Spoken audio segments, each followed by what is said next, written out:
BA part प्रथम के चित्रकला विषय के प्रिय विद्यार्थियों, हम लोग भारतीय चित्रकला के 6 अंगों के बारे में चर्चा कर रहे थे।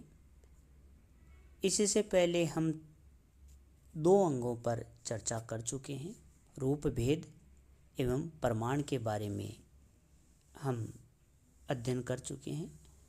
आज हम इसके तृतीय एवं महत्वपूर्ण अंग भाव के बारे में चर्चा करेंगे। जैसा कि मैंने आपको पूर्व में बताया कि वात्स्यायन के कामसूत्र में 6 अंगों का वर्णन किया गया है, जो एक श्लोक के माध्यम से वर्णित है।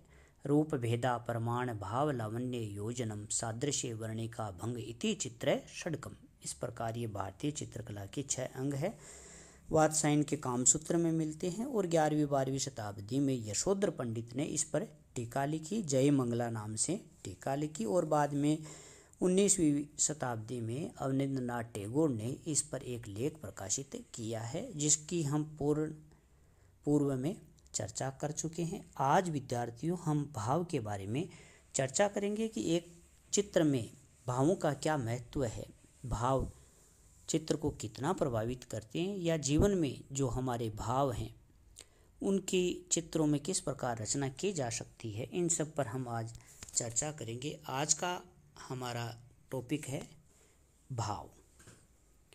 भाव से तात्पर्य है विचार, राग, तरंग, हिलोर, आकांक्षा, इच्छा, ये सभी भाव के ही पर्याय है। भाव हृदय के छिपे हुए विचारों को ही कहते हैं। प्रत्येक सजीव प्राणी में यह भाव की प्रवृत्ति विद्यमान रहती है। यदि रूप चित्र का शरीर है तो भाव उसकी कलाकृति का प्राण है।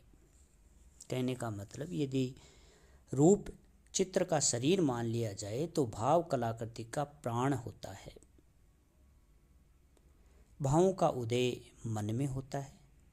मनोभावों की तीव्रता मूर्त रूप में कला में अवतरित होती है।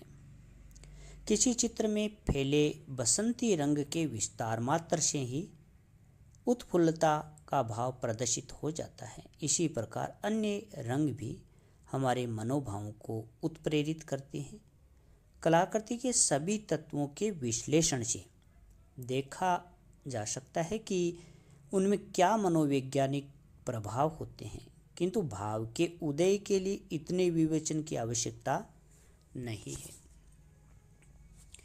यहाँ आप देखिए कि चेहरे के द्वारा विभिन्न भावों का प्रदर्शन देखा जा सकता है।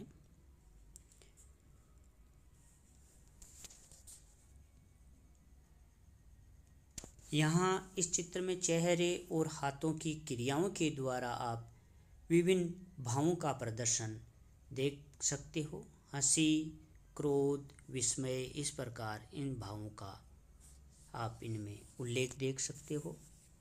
हमारे प्राचीन ग्रंथों में नवरसों का उल्लेख मिलता है। इन नवरसों को हम चित्र में अथवा प्रतिमा में भावों द्वारा ही अभिव्यक्त करते हैं। ये नवरस इस प्रकार हैं: श्रृंगार, हास्य, करुण, रौद्र, वीर, भयानक, विवत्व, अद्भुत एवं शांत रस। इस प्रकार ये 9 रस इन्होंने बताए हैं।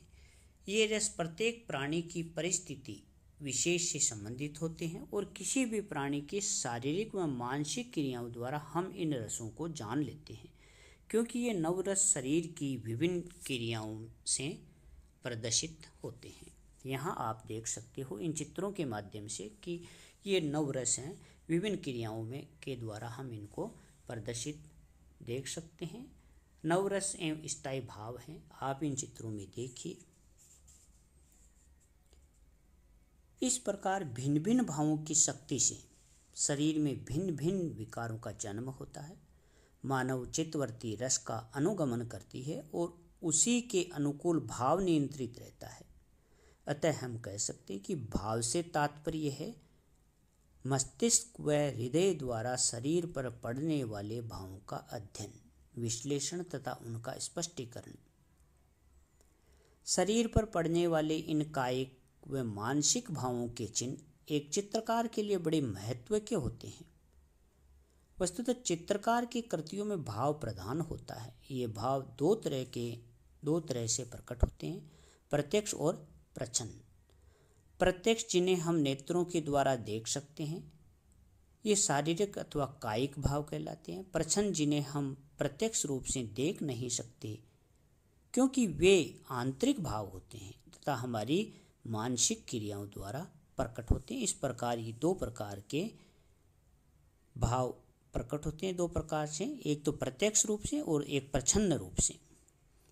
इन प्रत्यक्ष व प्रच्छन्न भावों को प्रदर्शित करने के लिए अनेक प्रकार से चेहरों की आकृतियां बनाई जाती है। ये चेहरों की आकृतियों के प्रकार, भारतीय आकृतियों में चेहरे प्राय दो प्रकार के पाए जाते हैं। एक मुर्गी के अंडे के आकार का, दूसरा पान के पत्ते के आकार वाला चेहरा। जो मुर्गी के अंडे के आकार वाला चेहरा है, इस प्रकार के चेहरे का प्रयोग चित्र में पूर्ण सात्विक भाव लाने के लिए किया जाता है। यह भाव हमें विशेष रूप से बुद्ध की प्रतिमा में देखने को मिलता है। इसी प्रकार पान के पत्ते के आकार वाला जो चेहरा है, यह विशेष रूप से स्त्रियों की आकृतियों में बनाया जाता है तथा विशेषकर चंचलता का भाव प्रदर्शित करने के लिए है, जैसा कि आप इन चित्रों में देख सकते हो। यहाँ भी आप देखिए कि चेहरे और हाथों की क्रियाओं के द्वारा अलग अलग भावों का प्रदर्शन किया गया है। हाथों की क्रियाओं से भी भावों का प्रदर्शन हो सकता है। यहाँ आप देख सकते हो कि किसी में विस्मय करते हुए हैं तो किसी में ओह आ, या इस प्रकार भावों का अलग अलग प्रदर्शन इनमें हम देख सकते हैं। इसी प्रकार ये चेहरों के द्वारा विभिन्न भावों का प्रदर्शन है। किसी में आप हंसी, किसी में रौद्र, किसी में करुण, किसी में विभत्व, किसी में आश्चर्य, किसी में शांत। इस प्रकार अलग अलग जो रस हैं, भाव हैं, उनको आप इन चेहरों में अच्छी तरह से समझ सकते हो, देख सकते हो। इन चेहरों के माध्यम से भावों का प्रदर्शन किया जा सकता है। इस प्रकार भिन्न भिन्न भावों की शक्ति से शरीर में भिन्न भिन्न विकारों का जन्म होता है। मानव चित्तवृत्ति रस का अनुगमन करती है और उसी के अनुकूल भाव नियंत्रित रहता है। अतः हम कह सकते हैं कि भाव से तात्पर्य मस्तिष्क व हृदय द्वारा शरीर पर पड़ने वाले भावों का अध्ययन, विश्लेषण तथा उनका स्पष्टीकरण।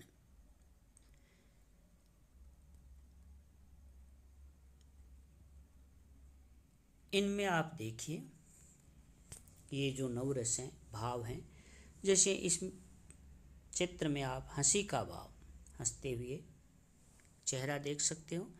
इसी प्रकार ये क्रोध करते हुए चेहरा है। प्रच्छन्न जो भाव, जैसे मैंने बताया, जिन्हें हम प्रत्यक्ष रूप से देख नहीं सकते क्योंकि वे आंतरिक भाव होते हैं तथा हमारी मानसिक क्रियाओं द्वारा प्रकट होते हैं, जबकि प्रत्यक्ष वो भाव है जिन्हें हम नेत्रों से देख सकते हैं। यहाँ आप मोनालिसा का चित्र देखिए, विश्वविख्यात चित्र है। यह है लियोनार्डो विंची की पेंटिंग है। इसमें प्रच्छन्न भाव दर्शाए गए हैं। ये आंतरिक भाव हैं, ये हमारी मानसिक क्रियाओं द्वारा प्रकट होते हैं। इसे यहाँ आप देखिए, मंद मंद मुस्कान ऐसे लगती है जैसे इसके प्रच्छन्न भाव हो। यह राहुल समर्पण का चित्र है। यहाँ भी आप देख सकते हो कि यहाँ प्रच्छन्न भाव है, छुपे हुए भाव हैं, त्याग के भाव हैं। इस प्रकार भाव का अलग अलग जगह अलग अलग महत्व है।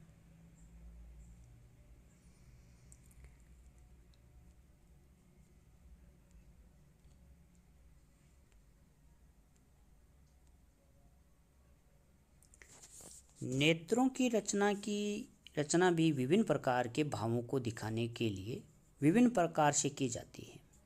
इसकी रचना के लिए हमारे प्राचीन ग्रंथों में विभिन्न प्रतीकों तथा उपमानों को आधार बनाया गया है। चित्रसूत्र में 5 प्रकार के नेत्रों की रचना का प्रतिपादन किया गया है। कहने का मतलब यह है कि नेत्रों के द्वारा भी चित्रकार भावों का अलग अलग प्रदर्शन कर सकता है, जैसे चापाकार नेत्र बना के मत्स्योदर, उत्पल पत्र, पद्मपत्र, ससाकृति इस प्रकार के नेत्र बनाकर, 5 प्रकार के नेत्र बनाकर भावों का प्रदर्शन किया जा सकता है। यह बात चित्रसूत्र में देखने को मिलती है। जैसे मत्स्योदर नेत्र की बात करें, अर्थात मछली के पेट की आकृति वाले नेत्र काम, भावना व विलासिता जैसे भावों को प्रदर्शित करने में सक्षम है। इसी प्रकार चापाकार जो नेत्र हैं प्रकृति के सौंदर्य दर्शन अथवा अन्य किसी भी प्रकार से सौंदर्य रस में डूबे हुए नेत्रों का भाव दिखाने के लिए इस प्रकार धनुषाकार या चापाकार नेत्रों का चित्रण उचित रहता है। ऐसे ही नील कमल की पंखुड़ी के समान नेत्र सात्विक शांति व गंभीरता को प्रदर्शित करते हैं, जो उत्पल पत्र कहलाते हैं। इस प्रकार अलग अलग प्रकार के भावों को नेत्रों के द्वारा भी प्रदर्शित किया जा सकता है, जिसमें पद्म पत्र अर्थात कमल पत्र के समान नेत्र क्रोध, भय एवं आतंक के भावों को प्रदर्शित करते हैं। ससाकृति अर्थात हरिण की आकृति वाले नेत्र सरलता, चंचलता, निरपराधिता आदि भावों को प्रदर्शित करने के लिए प्रयुक्त किए जाते रहे हैं। इसके अलावा नेत्रों के अलावा खंजना जो अलग हैं, खंजनाकृति अर्थात खंजन पक्षी की आकृति वाले नेत्रों का प्रयोग भी प्रचलन में रहा।